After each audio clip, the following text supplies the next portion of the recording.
सलाम, नमस्ते, सत श्री अकाल। मैं हूं रज़ा और आप देख रहे हैं रज़ाग्राफी का वॉर अपडेट, जिसमें यूक्रेन और रूस की सारी ताज़ा जानकारी मैं आपको देने वाला हूं बिना रुके और बिना इधर उधर की बात किए। सुनिए, अब इस मैदान जंग में यूक्रेन और रशिया की जंग में ईरान की एंट्री तो हो ही गई है और यूक्रेन अकेला नहीं है, सारी दुनिया साथ है। अब जो बुरा होने वाला है वो ये, जिसकी अटकलें बढ़ गई हैं, वो ये है कि इज़राइल भी इस मैदान जंग में कूद सकता है। पहली बात, ईरान से यूक्रेन इतना खफा हो गया है कि जो यूक्रेन के लॉ मेकर्स हैं उन्होंने फाइल शूट कर दिया है, डॉक्यूमेंट तैयार करके फाइल कर दिया है कि यूक्रेन को ऑफिशियली ईरान से सारे ताल्लुकात ख़त्म कर देने चाहिए। दूसरी तरफ आपको बता दूं कि ईरान तैयार हो गया है बात करने के लिए।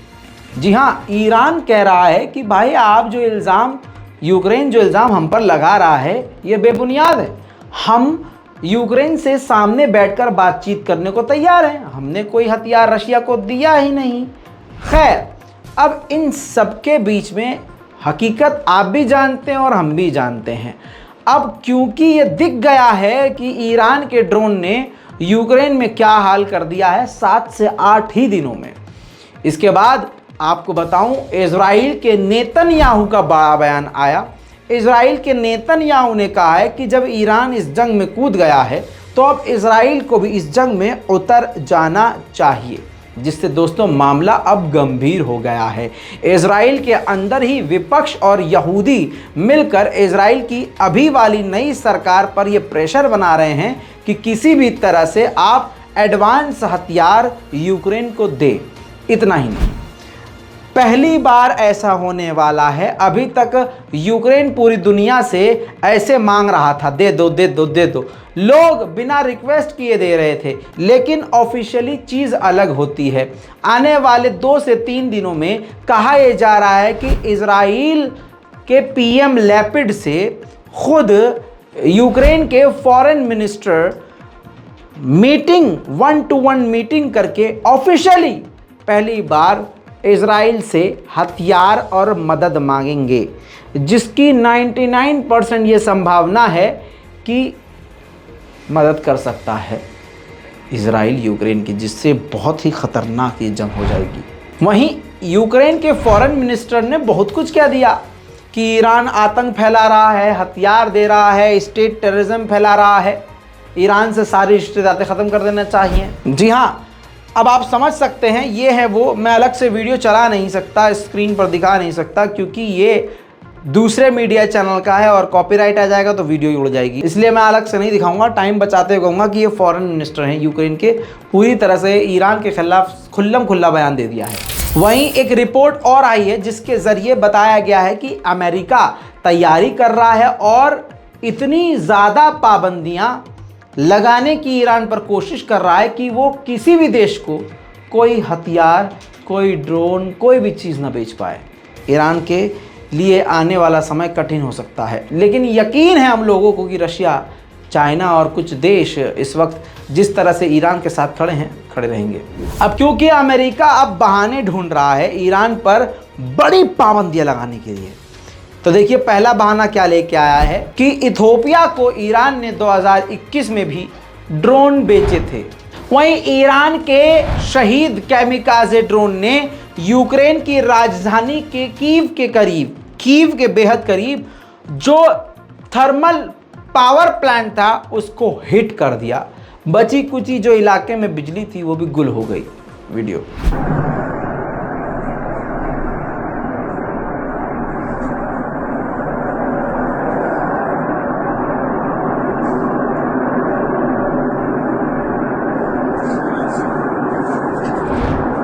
जहां पर नाटो, अमेरिका, ईयू सभी चिढ़े पड़े हैं ईरान से कि भाई ये हथियार देकर सारा खेल खराब कर रहा है। तस्वीर देखिए, ये ईरान के मिनिस्टर्स हैं, ये तस्वीरें देख लीजिए, ताज़ा तस्वीरें हैं। ईरान की डेलीगेशन रशिया पहुंची है और कई मुद्दों पर बात करी है। सबसे बड़ा मुद्दा तो यूक्रेन की जंग है, जिसके बाद जो खबर आई है वो हिला देने वाली है। देखिए, इसके बाद खबर आई है कि ईरान तैयार हो गया है, एग्री हो गया है, न जाने ऐसा उस मीटिंग में क्या डील हुई कि ईरान तैयार हो गया है कि एक बड़ा, जी हाँ, बड़ा पैकेज, बड़ा जहाज भर के यूक्रेन के खिलाफ रूस को नई मिसाइलों समेत और नए ड्रोन देगा। स्क्रीन पर यह पूरी रिपोर्ट लगाना चाहूँगा। अब देखिए, रॉयटर्स की रिपोर्ट है, फतह और जुल्फ़िकार मिसाइल के साथ साथ अब वो ड्रोन भी और देने को रूस को तैयार हो गया है। वहीं रूस के एक्स प्रेसिडेंट और व्लादिमीर पुतिन के दोस्त ने धमकी इजराइल को एडवांस दे दी है कि अगर इजराइल ने यूक्रेन को हथियार दे दिए तो हम ऐसा एक्शन लेंगे कि इजराइल को सच में बहुत ज़्यादा तकलीफ हो जाएगी। और ये सिर्फ हम बोल नहीं रहे हैं, आधिकारिक तौर पर करेंगे। दोस्तों, अगली बड़ी खबर ये है कि ये डिफेंस सिस्टम देखिए, इस डिफेंस सिस्टम का नाम है NASAMS यानी NASAMS। ये अमेरिका की टॉप डिफेंस सिस्टम है। जी हाँ, अब यूक्रेन के जो फौजी हैं वो ट्रेनिंग ले चुके हैं इसको कैसे चलाना है। अब आपकी स्क्रीन पर जो मैंने दिखाया है ये वो डिफेंस सिस्टम है जो अमेरिका की राजधानी वॉशिंगटन को बचा रही है, अभी से नहीं, काफ़ी पहले से। यानी ये इतना भरोसेमंद डिफेंस सिस्टम है कि अमेरिका की राजधानी को बचाने के लिए अमेरिका ने यही डिफेंस सिस्टम तैनात किया हुआ है। यूक्रेन के सैनिकों ने इसको चलाना सीख लिया है। अब वो इंतज़ार कर रहे हैं, रिपोर्ट में देख लीजिए, अब वो इंतज़ार कर रहे हैं कि कब अमेरिका उनको ये डिफेंस सिस्टम भेजे। अगर ये डिफेंस सिस्टम यूक्रेन को मिल जाता है तो कहानी फिर से पलट सकती है। वहीं दोस्तों, आपकी स्क्रीन पर ये देखिए, ये ट्वीट करके स्पीडी एलन फैन ने पूछा एलन मस्क से कि क्या आपको लगता है कि वर्ल्ड वॉर 3 हो सकता है। तो एलन मस्क ने जवाब जो दिया वो काफ़ी ख़तरनाक है। एलन मस्क ने कहा कि अगर रूस के जो क्रीमिया के इलाके पर हमला किया जाता है, हमला होता है, तो क्रीमिया को बचाने के लिए रशिया न्यूक्लियर वॉर शुरू कर सकता है, न्यूक्लियर हमला कर सकता है। और जिसके बाद हमने अगर रशिया पे हमला कर दिया तो रशिया फिर हम सभी पर हमला कर देगा, जिससे वर्ल्ड वॉर 3 शुरू हो जाएगा। अब यूक्रेन की राजधानी कीव पर ईरान के ड्रोन्स ने जो हमला किया, मतलब ऐसा मत सोचिएगा कि ईरान ने किया है, ईरान के ड्रोन का इस्तेमाल करके रूस ने जो हमला किया है, यूक्रेन की राजधानी कीव की हालत ऐसी हो गई है।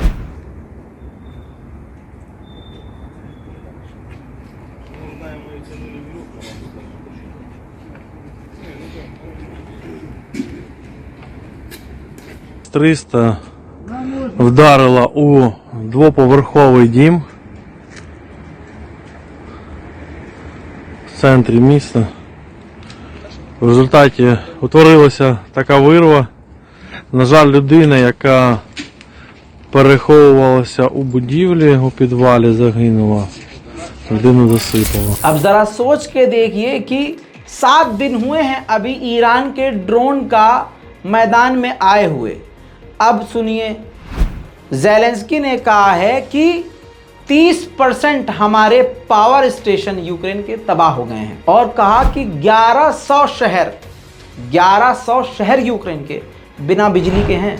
दोस्तों, नाजीज ने यहूदियों पर बहुत जुल्म किए थे, तो उसी की हिस्ट्री बताने के लिए इज़राइल अपने स्कूल के बच्चों को ट्रिप पर लेके जाता है पोलैंड, और उन यहूदी बच्चों की सिक्योरिटी के लिए इज़राइल की मिलिट्री भी होती है, और उन पर बैन पोलैंड ने लगा रखा है कि हथियार लेकर जो आते हैं हम नहीं आने देंगे।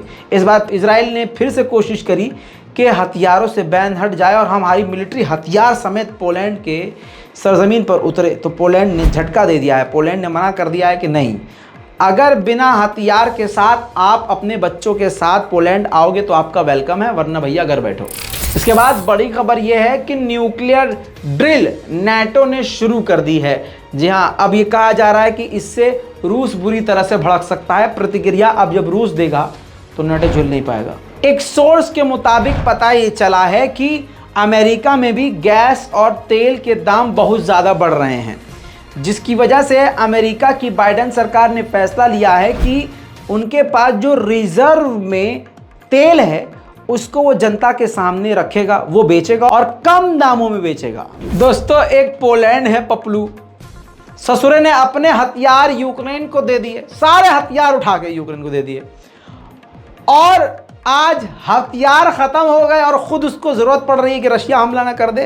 तो ऐसे में देखिए जाहिल कितना, पढ़े लिखे चाहे कितनी भी यहाँ की सरकार हो भाई, लेकिन जहालत की ये मिसाल है भाई। अब अपने सारे हथियार यूक्रेन को दे दिए, आज रूस के हमले का डर है तो साउथ कोरिया से 200 से ज़्यादा, 288 और समथिंग उससे ज़्यादा बताया जा रहा है कि मल्टीपल रॉकेट लॉन्चर खरीद रहा है। बताइए, अपने सारे घातक हथियार यूक्रेन को दे दिए, ले बेटा लड़ो, और अब दूसरों से खरीद रहा है। बहुत बढ़िया। वहीं यूरोपीय यूनियन ने एक और फैसला रशिया के खिलाफ लेते हुए ऐलान कर दिया है, फैसला सुना दिया है कि अब यूरोपीय यूनियन के कोई भी देश यूक्रेन के सैनिकों को ट्रेन कर सकते हैं, ट्रेनिंग दे सकते हैं। इसके बाद फ्रांस की सरकार ने ऐलान कर दिया है कि हम यूक्रेन के 2000 सैनिकों को ट्रेनिंग देंगे। लेकिन ऑस्ट्रिया ने झटका दे दिया है। ऑस्ट्रिया ने कहा है भैया हमने जितना ट्रेनिंग दे दी काफ़ी है, इससे ज़्यादा हम ट्रेनिंग नहीं दे सकते।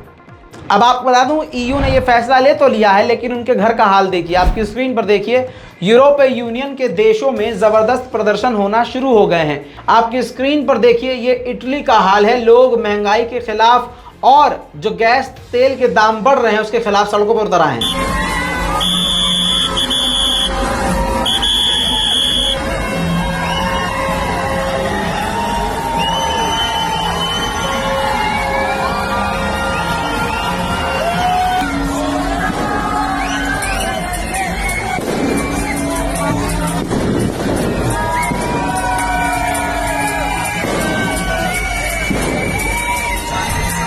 दोस्तों, क्रेमलिन ने एक बड़ा बयान दिया है।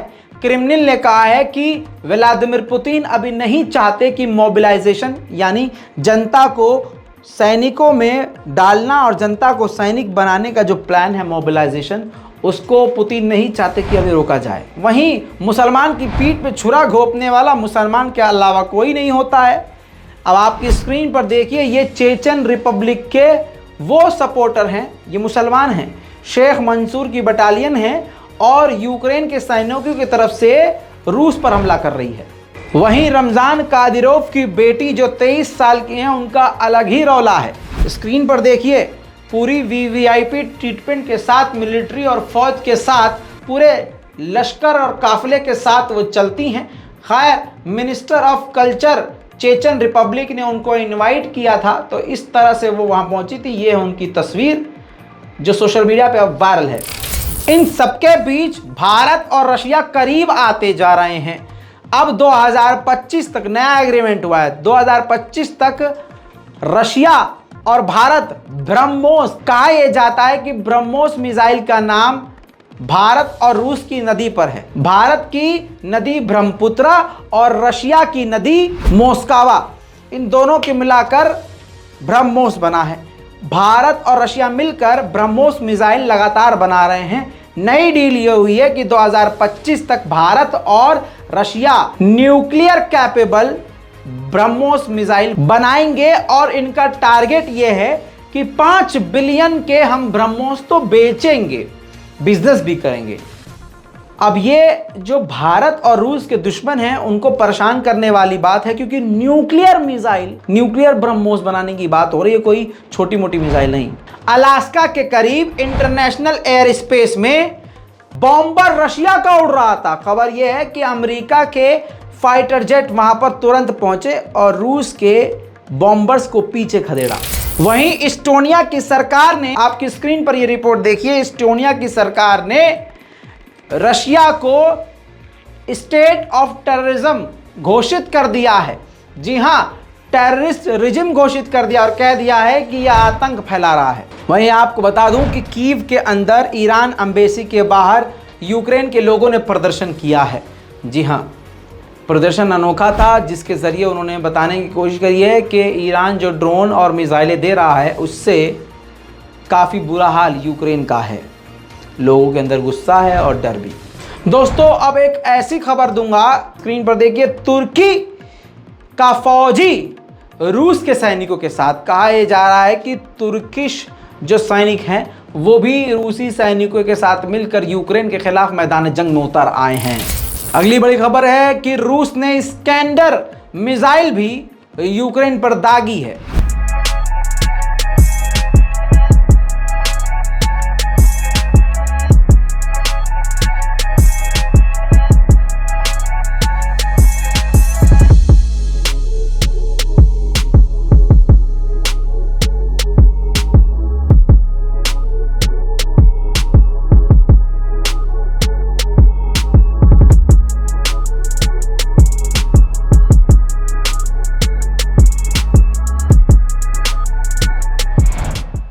मामला अगर यहां खत्म हो जाता तो रिपोर्ट भी हमारी खत्म हो जाती। रशिया ने तोप भी दागी है यूक्रेन पर।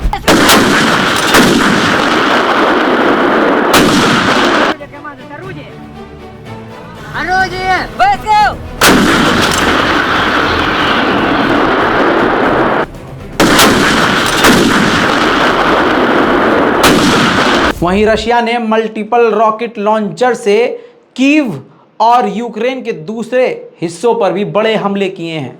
याद रखिएगा, बड़े हमले। Самара, я пятый, готов, расчет в укрытии.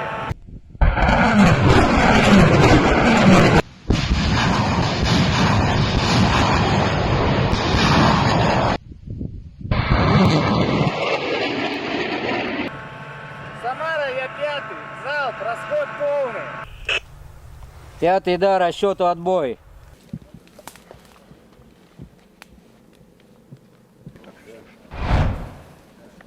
दोस्तों, रूस और यूक्रेन की वॉर अपडेट में आज और अभी के लिए इतना ही। इस पूरी रिपोर्ट पर अपनी राय देना मत भूलिए। रिपोर्ट को शेयर कीजिए। मैं हूं रजा और आप देख रहे हैं रजाग्राफी। जय हिंद।